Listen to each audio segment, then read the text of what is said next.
Hey guys, it's your pal Victor here from Cult Classics and Cult Following, and we're continuing our Sundance coverage with a review of the first Sundance movie I saw today, the 29th, which is CRYPTOZOO, which is a feature-length film, hand-drawn animation, all 2D. It was done by a cartoonist and animator named Dash Shaw, and it's a really trippy movie.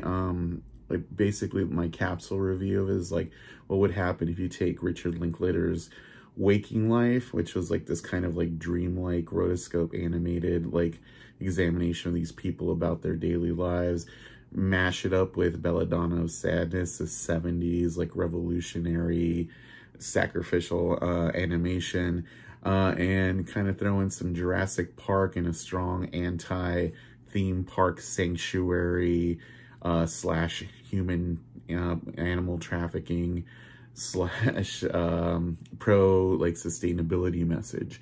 It follows a variety of protagonists. Starts by following this couple who have sex in the woods, Amber and Matt.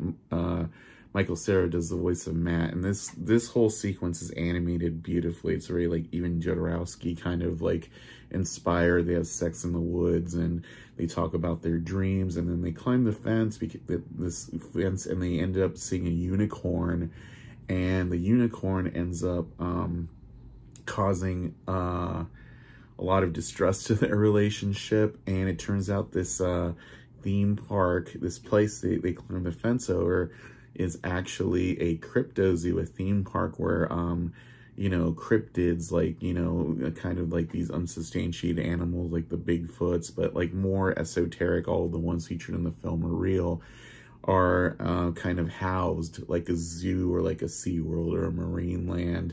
And the proprietor of this CRYPTOZOO is named Joan, who's voiced by Grace Zabriskie, who you might know from a lot of David Lynch movies. She was Laura Palmer's mother in Twin Peaks, for example. And she has in her employ this woman named Lauren Gray, who's voiced by Lake Bell, who you might know from Children's Hospital and a lot of like Adult Swim type shows. And this is a serious movie, even though it has kind of like a hipster cast to it.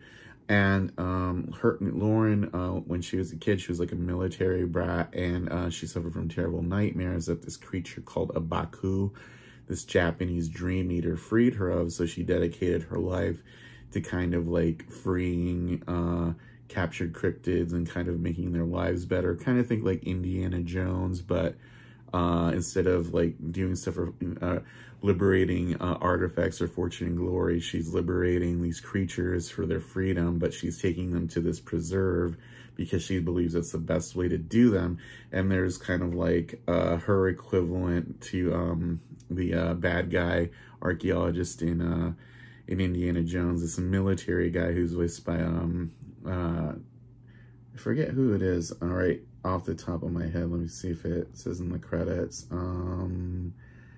Who's voiced by Thomas J. Ryan, and he's capturing, you know, he kind of like uses her as a lure to get the cryptids for himself, because he's trying to use these cryptids to stop wars.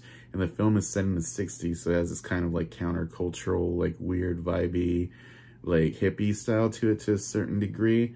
And you know, she hurts herself in one of these missions and she needs help, and she gets help from a cryptid passing as human named Phoebe, who's voiced by Angeliki Papulia.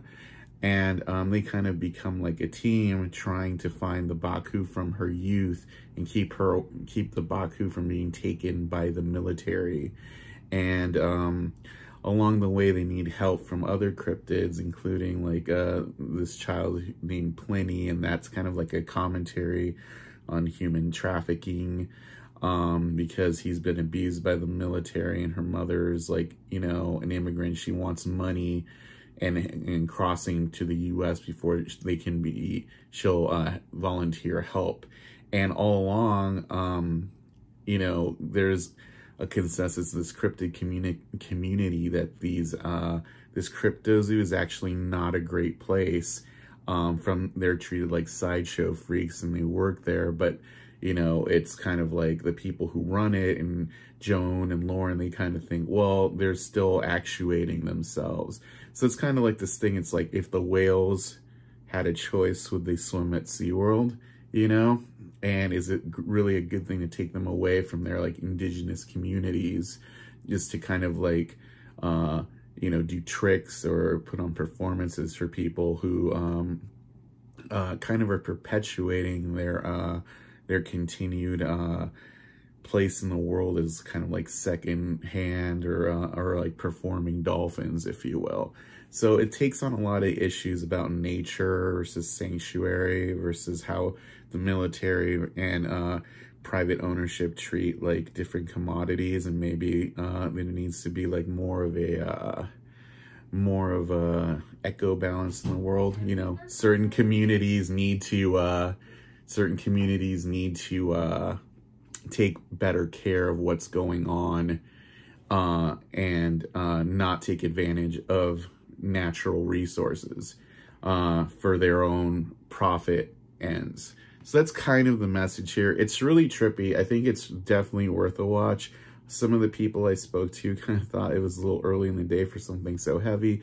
I will say there's a lot of like animated violence towards animals in this film, so that's kind of like a trigger for you. Maybe not something you want to watch, but it's kind of like, if you like adult oriented messaging or like fantasy, like stuff like, you know, adult animation or Belladonna of Sadness or even Dungeons and Dragons, this is definitely a movie you should check out. So if you enjoy this piece, subscribe. Feel free to check out our continuing reviews here of Sundance coverage, and follow us here at Cult Classics and at Cult Following, and we will talk to you soon. Thanks again, and we will see you later. Thanks.